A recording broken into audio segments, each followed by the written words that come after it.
Sa mundong ating ginagalawan, sa araw-araw nating pamumuhay at pakikibaka, alam niyo ba mga ka-mindset na meron tayong tinatawag na control and non-control area? Okay, so for today's video, let's elaborate ano ba talagang ibig sabihin ng control and non-control area at kung ano-ano ba ang mga ito. Okay, tawagin na lang natin itong circle of circumstances. Tama, circle of circumstances whereby it composed of two small circles. Okay, so the circle 1, let's call that as circle of influence. And the circle number 2, let's call that as circle of concerns. So, circle of influence and circle of concerns.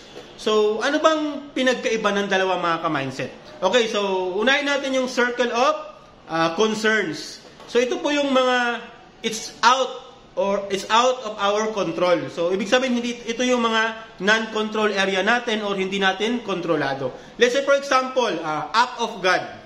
Ulan, bagyo, typhoon, baha. Diba? Yun yung mga circle of concerns na hindi natin kayang makontrol. Or let's say, traffic. So, yan yung mga example na circle of concerns or whereby non-control area natin. So, ano naman yung mga circle of influence natin? So, ibig sabihin, ito yung control area natin. Let's say, for example, pagligo, di ba? Pagputol ng buhok, pagputol ng kuko, etc. Or decision making. So, decision making is also part of our control area. So, ano siya? Part siya ng circle of influence natin. Okay, so dito na papasok yung tinatawag nating paradigm shift. Okay, so paradigm shift, so I think maybe in the next video, i-elaborate natin ito. Pero syempre, connected kasi ito mga ka-mindset. So, paradigm shift, ito po yung turning the negative into a positive. So, let's say for example, yung negatibo, gagawin natin maging positibo. So, from circle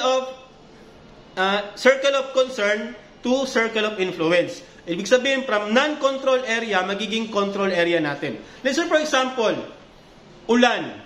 So, non-control area. So, anong control area natin doon? Magpayong, magsuot ng raincoat, magbota, etc. So, yun yung mga tinatawag nating paradigm shift natin. So, halimbawa, late, kasi laging traffic. So, yung circle of concern doon, yung traffic. Yung late, paano natin yan magiging circle of influence? Ibig sabihin, dapat pumasok matulog tayo ng maaga o mas agahan pa natin yung pagpasok. So, ibig sabihin, yung hindi natin kontrolado, gagawin natin siya maging isang kontrolado. Gaya ng sinabi ko, let's say, isa pang halimbawa, yun nga, baha. Diba? It's out of our control. Pero, magiging control area natin siya kung sakaling hindi tayo nagpuputol ng punong kahoy o nagtatanim tayo ng maraming punong kahoy o hindi tayo nagtatapon ng basura kung saan-saan.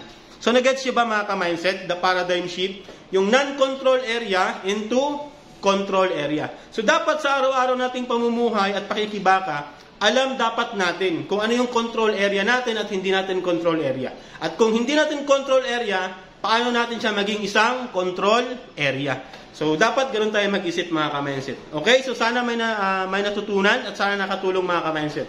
Mindset lang. Thank you for watching. Bye-bye. Salamat.